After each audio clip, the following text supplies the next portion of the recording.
मध्य प्रदेश के बैतूल में भी हो सकता था हरदा जैसा हादसा।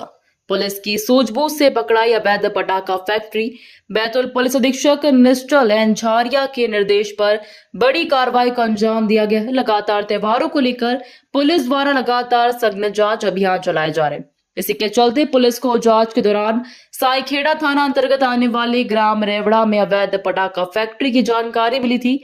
जानकारी लगते ही पुलिस और प्रशासन की संयुक्त टीम ने मौके पर जाकर छापा मारा, जहां 25,000 से अधिक मात्रा में रस्सी बम और लगभग 60 किलोग्राम बारूद पाया गया। वहीं इस फैक्ट्री में नाबालिगों द्वारा काम कराया भी पाया गया, जिसके बाद पुलिस और प्रशासन की टीम ने 3 गोदाम जहां रस्सी बम भारी मात्रा में पाए गए थे और 2 गोदाम जिसमें बारूद रखा गया था उसे सील किया गया है। वहीं जिसके नाम से लाइसेंस है वह मौके पर न होकर उसके भाई द्वारा अवैध रूप से फैक्ट्री में पटाखा निर्माण कराया जा रहा था।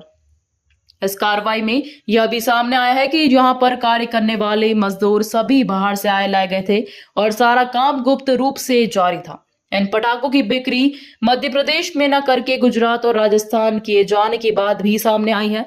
इतनी बड़ी मात्रा में बारूद और रस्सी बम का निर्माण किया जाना, वो भी बिना किसी सुरक्षा व्यवस्था के, प्रशासन की कार्य प्रणाली पर और समय समय पर जांच किए जाने की कार्रवाई पर भी बड़ा प्रश्न चिन्ह लगा रहा है। जानकारी यह भी है कि अभी भी इस फैक्ट्री संचालक का लाइसेंस रिन्यूअल का काम हुआ है, पर सवाल यह भी है कि जब लाइसेंस धारी ही मौके पर नहीं है तो लाइसेंस रिन्यूअल कैसे हो गया। खैर, अभी पूरा मामला जांच में है। अब देखते हैं जांच के बाद क्या तथ्य निकलकर सामने आते हैं।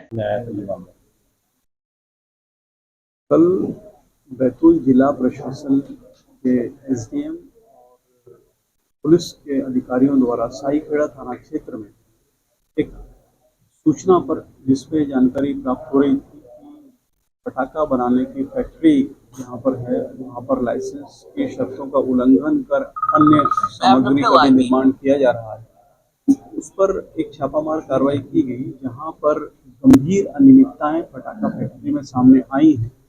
जितनी उनको रखने की अनुमति थी बारूद और पटाखे, उससे कहीं ज़्यादा मात्रा में उनके यहाँ पर। इसके अलावा फायर एक्सटिंग्विशर्स जो भी उनकी तैयारी होना चाहिए या पक्का एक परिवेश होना चाहिए वहाँ पर जिसमें निर्माण कार्य हो, ऐसा कुछ नहीं था। और बाहर की लेबर जिसमें बाल श्रमिकों का भी उपयोग हो रहा था, उन लोगों को भी जो उनसे काम कराया जा रहा था। और ये इतनी बड़ी मात्रा में, ये लगभग 25-26 हज़ार के ऊपर जो है सुतली बम बरामद हुए हैं। बारूद बनाने का सामान वहाँ पर मिला है, गंधक है, एल्यूमिनियम पाउडर है, ये सारी सामग्री वहाँ पर बरामद हुई है। और वहाँ पर बाहर से दूसरे स्टेट से भी काम करने के लिए लोग बाग आए हुए थे और पूरा निर्माण चल रहा था। उसमें हमारे भी राज्य के अन्य जिलों के लोग जो है वहाँ पर आकर मजदूरी का काम कर रहे थे। और ये ऐसा प्रतीत होता है कि बहुत भारी मात्रा में जो है ये इस प्रकार के बम बनाकर अन्य राज्यों को भी सप्लाई कर रहे थे। प्रथम दृष्टया ऐसी बात सामने आई कि गुजरात एवं राजस्थान को भी जो है कि यहाँ से पूरी बमों की सप्लाई होती है। सुरक्षा के क्या मानक जो होते हैं वहाँ कितने पाए गए? सुरक्षा के मानक के नाम पर मात्र इन्होंने पानी की टंकियां बनाकर रखी हुई थी और जो उनके फायर एक्सटिंग्विशर्स भी वहाँ पर मिले हैं वो सही अवस्था में नहीं थे।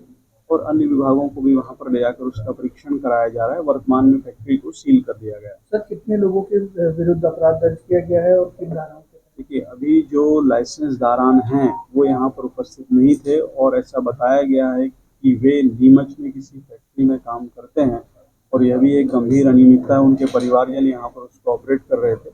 अभी प्रथम दृष्टया जो वहाँ पर इनके रिश्तेदार मिले हैं उनके विरुद्ध कार्रवाई की गई है बीएनएस। और बैतूल से संवाददाता शशांक सोनकपुरिया की रिपोर्ट।